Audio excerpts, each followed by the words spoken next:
aliança com Deus. A fim de determinar de maneira mais definida a composição da aliança renovada por Jesus, o Messias, o chamado Israel de Deus em Gálatas 6:16, e a todos quantos andarem conforme esta regra, paz e misericórdia sobre eles e sobre o Israel de Deus. É preciso que entendamos várias verdades de vital importância. Temos que compreender que as dispersões paralelas que aconteceram às duas casas de Israel, quer dizer, a de Efraim no norte e a de Judá no sul, não tão somente foram medidas de castigos adotadas por Deus, mas sim foram, além disso, uma medida de fidelidade. Em Gênesis 13, de 14 a 16, está escrito: E disse Deus a Abraão, depois que Ló se apartou dele: Levanta agora os teus olhos e olha desde o lugar onde estás, para o lado do norte, e do sul, e do oriente, e do ocidente, porque toda esta terra que vês, te hei de dar a ti e a tua descendência para sempre.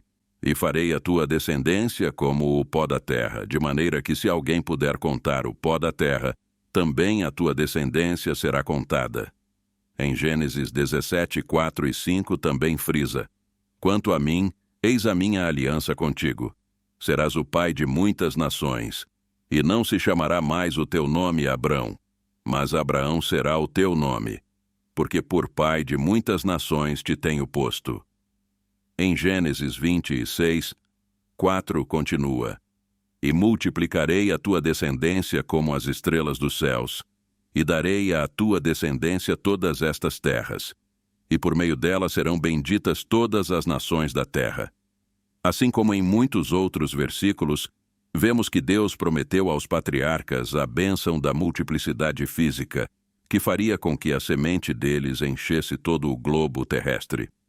Antes que tivesse lugar a dispersão do reino do norte, começando pelo rei Teglat-Falassar III, no ano 745 a.C., e acabando com a conquista do rei Sargon II da capital do norte, Samaria, no ano 721, a palavra de Deus ensina que muitos de Judá, no sul, emigraram em direção ao norte, e muitos de Efraim, no norte, emigraram para o sul a fim de escapar à captura.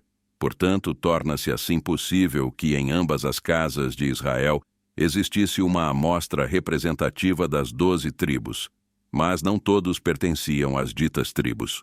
Quando o reino do norte foi à diáspora devido ao paganismo, idolatria e desobediência à Torá, seguiram rumo em direção norte, que os levou a algumas partes da Assíria. Segundo a história, estas cidades assírias se converteram mais adiante em outros povos, que posteriormente se estabeleceram na Europa e no Oeste. Por não ter as 10 tribos dispersas nenhum interesse em proteger sua identidade israelita jogada a escanteio, converteram-se literalmente em gentios. Leiamos 1 Reis 12, 24. Assim diz Deus: Não subireis nem pelejareis contra vossos irmãos, os filhos de Israel. Volte cada um para a sua casa, porque eu é que fiz esta obra. E ouviram a palavra de Deus, e voltaram segundo a palavra de Deus.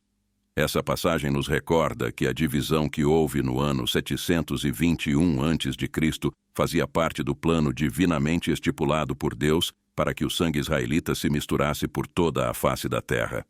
Deus decidiu levar a cabo este plano a fim de que se cumprisse o pacto de fidelidade estabelecido com Abraão, Isaque e Jacó, permitindo que primeiro o reino do norte e posteriormente o do sul achassem-se ambos na diáspora, gerando uma dispersão global. Sendo que este dramático cruzamento e migração tiveram lugar antes do ano 721 a.C., era necessário que ambas as casas se dispersassem globalmente, já contendo uma representação de cada uma das 12 tribos. Entretanto, isto não significa que dentro dessas 12 tribos encontrasse ou o povo de Judá ou o de Efraim. Mas o que se pode dizer é que quando Judá foi disperso, primeiro no ano 520 depois de Cristo e posteriormente no anos 70 e 135 depois de Cristo, foram mais cuidadosos em preservar sua cultura, seus costumes e sua amada Torá, a qual permaneceram geralmente fiéis. Portanto, onde quer que fossem parar do ponto de vista global, as duas casas levariam o sangue e a semente israelita a toda geração, e a quase todas as criaturas.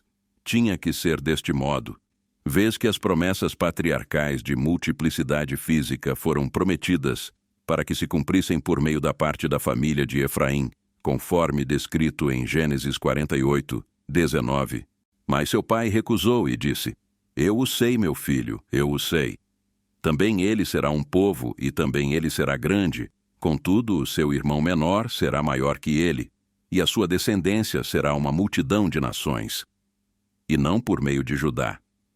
Entretanto, a Judá concedeu-lhe o privilégio, a proeminência e a honra de ser o veículo através do qual se manifestaria Siló, o Messias. Leiamos Mateus 10, 23. Quando, pois, vos perseguirem nesta cidade, fugi para outra, porque em verdade vos digo que não acabareis de percorrer as cidades de Israel sem que venha o Filho do Homem. Assim foi profetizado por Jesus. O Messias, cada uma das cidades da terra se converteria em cidade de Israel, posto que muitos, se não a maioria de seus habitantes, formaria parte de grandes populações daqueles que descendem de ambas as casas. Neste mesmo versículo, Jesus confirma esta assombrosa verdade, profetizando e recordando aos seus discípulos que terão uma extensão tão grande que cobrirem sua missão que, quando vier o Filho do Homem, ainda estarão ocupados pregando a palavra e o reino de Deus. Esta extensão, a que se refere, deve ser de alcance global, posto que os 12 apóstolos pudessem alcançar toda a Judéia num par de anos, ou no máximo num par de décadas.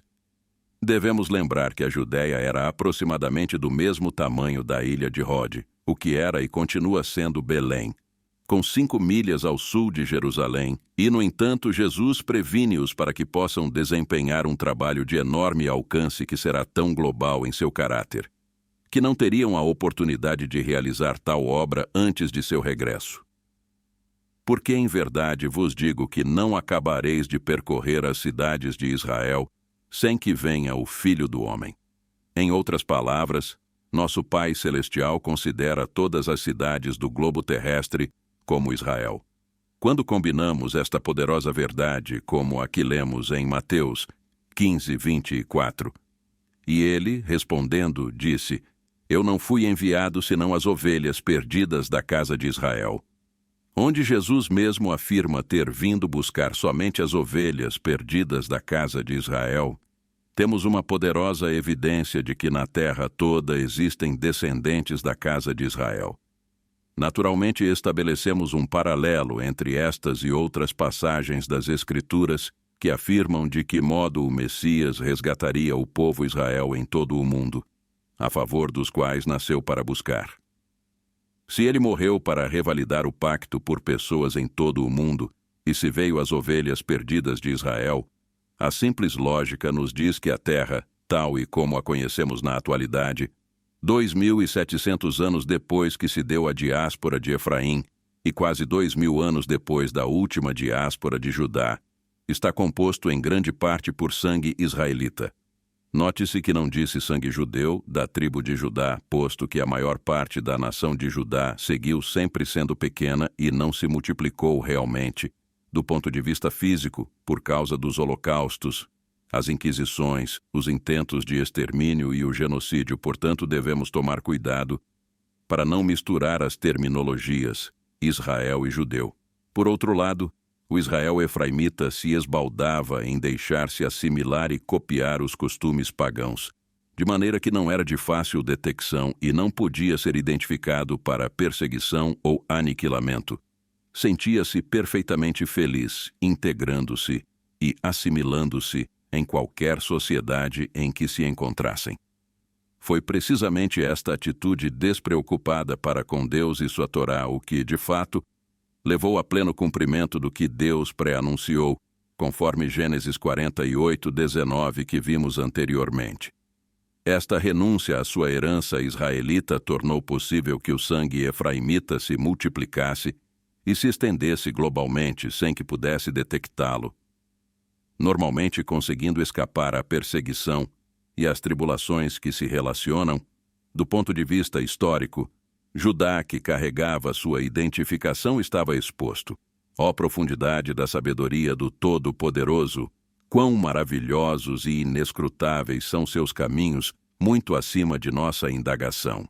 Torna-se evidente aos estudantes da Palavra de Deus que Jesus, sendo o Messias autêntico de Israel, fez precisamente o que disse que faria e está reunindo a todo Israel, o remanescente escolhido de ambas as casas debaixo de nossos narizes, enquanto estávamos dormindo e argumentando a respeito de quem possui sangue judeu. Da mesma maneira que Adão despertou de um profundo sono para encontrar-se com sua esposa, Eva, junto a ele, o Israel de Judá não demorará em despertar para encontrar-se com seu amado irmão José, que durante tanto tempo esteve perdido, que até então era irreconhecível, mesmo estando junto.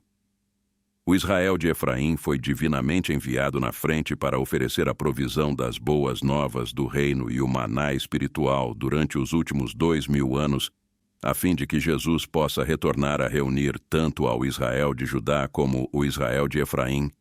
Tinha que permitir que Judá conservasse sua identidade, de modo que não fosse consumido e se impedisse o nascimento do Messias e, ao mesmo tempo, converter literalmente aos descendentes de Jeroboão, o efraimita, em gentios pagãos. Isso está claro. As ovelhas perdidas da casa de Efraim se converteram em gentios pagãos, e é por isso que uma e outra vez as epístolas da Aliança Renovada faz referência aos gentios que são salvos, ou aos gentios nascidos de novo, como os que foram lavados no sangue do Messias. Se as 10 tribos se converteram em gentios, por que nos livros da Aliança Renovada, Novo Testamento, não nos diz que o corpo de Jesus está composto por judeus e efraimitas ao invés de judeus e gentios? É porque os autores inspirados do Novo Testamento entendem que aqueles que seguem a história do povo israelita e que depois que estudassem o tema, a fundo seriam conscientes da historicidade das 10 tribos e sua subsequente assimilação, que deu margem a que se convertessem em gentios. Mais para frente, na continuação da série de vídeos que faremos, ofereceremos evidências com sobra de que esta verdade não é somente uma a que se faz alusão, mas sim, trata-se de maneira muito contundente no Novo Testamento. Leiamos algumas passagens, dentre muitas outras, que falam claramente a respeito de que Deus não queria permanecer na companhia, nem residir entre as nações pagãs. Afirmam que está visitando-as a fim de realizar um resgate maciço e retornar a si mesmo, o povo que lhe pertence e que este já lhe chama por seu nome. Tiago 1:1. Tiago, servo de Deus e de Jesus, o Messias, as 12 tribos que andam dispersas, saúde. Aqui Tiago afirma que todos os profetas de Israel estão de acordo em que o propósito principal da aliança renovada e do Messias de Israel é redimir e devolver toda a semente de Israel, de ambas as casas, de novo ao tabernáculo de Davi que tinha caído. Evidentemente caiu por causa da divisão e o versículo 16 do capítulo 15 de Atos. Depois disto voltarei e reedificarei o tabernáculo de Davi, que está caído, levantá-lo-ei das suas ruínas e tornarei a edificá-lo. Nos ensina que Deus não está fazendo algo novo como edificar uma congregação, erguida pelo homem, com sua central em Roma, nem está construindo uma congregação em que os gentios sejam mais numerosos, ou ultrapassem e suprimam a expressão israelita, mas sim está fazendo que as 12 tribos davídicas devolvam a glória a Israel. Ele está reconstruindo, não construindo, e para fazê-lo deverá, por força, usar os mesmos habitantes do tabernáculo de Davi, as 12 tribos, para reconstruí-lo a fim de que se pareça com sua anterior composição e aparência. O versículo 17 do capítulo 15 de Atos, para que o restante dos homens busque a Deus e todos os gentios, sobre os quais o meu nome é invocado, diz Deus, que faz todas estas coisas. Afirma que aqueles que compõem o tabernáculo reconstruído são os do povo Israel que retornam a Deus. A palavra grega utilizada na versão grega, nesse versículo é retornar, buscar, e estes efraimitas estão retornando, porque seus antepassados, efraimitas, partiram e abandonaram ao Pai da Glória. Uma vez possamos de maneira mais precisa determinar, ao nos apoiar na palavra de Deus, que multidões daqueles que estão retornando ao corpo do Messias são descendentes, por sangue, das tribos do norte, então nos vemos obrigados a considerar nossa maneira de pensar no movimento messiânico. O simples fato de que Judá é incapaz de reconhecer a casa de José como parte de sua própria família não significa que não o seja. É evidente que José se vestia como um egípcio e estava casado com uma sacerdotisa pagã, que tinha um nome pagão e filhos num regime pagão. Tudo contribuía para que eles se tornassem irreconhecíveis aos seus irmãos. A situação se repete nos mínimos detalhes. Por mais que seja negado pela esfera de Judá, segue sendo um fato inalterável que aqueles aos quais chamamos gentios salvos ou não-judeus são, na totalidade dos casos, os irmãos de José, pai de Efraim, aquele com roupagens pagãs no Egito, assim como as massas que trajam hábitos e costumes pagãos. São efraimitas que retornam como resultado da primeira divisão israelita, no ano 721 a.C. Na ocasião, a dispersão ocorreu com ambas as casas. Esse fato leva a concluir que, ao mesmo tempo, cumpriu a promessa da multiplicidade física e serviu para enaltecer a grandeza de Jesus como o único que pode encontrar e localizar ambas as casas, nas quais contém uma representação de cada uma das 12 tribos e que precisam ser restauradas a Deus e à terra. A compreensão de que as promessas feitas por Deus estão se cumprindo através do retorno de ambos os ramos de Israel, Judá e Efraim, oferece uma nova perspectiva sobre a identidade das 12 tribos na atualidade. Ao examinarmos mais a fundo as passagens do Novo Testamento, poderemos confirmar de maneira contundente a validade dessas verdades. Portanto, à medida que continuamos explorando essas questões nos próximos vídeos, esperamos fornecer evidências adicionais que solidifiquem a compreensão de que o retorno de Israel está em andamento, cumprindo as promessas feitas desde os tempos dos patriarcas. Que esta jornada nos conduza a uma compreensão mais profunda da fidelidade de Deus e seu plano para a restauração de todo o Israel. Convido vocês a continuarem acompanhando o canal Estação da Verdade, onde exploraremos ainda mais as evidências bíblicas que fundamentam essas verdades. Que esta jornada nos conduza a uma compreensão mais profunda da fidelidade divina e do cumprimento das promessas feitas desde os tempos dos patriarcas. A verdade está sendo revelada e que possamos todos crescer em entendimento e sabedoria. Obrigado por se juntarem a nós na busca pela verdade. Até o próximo vídeo.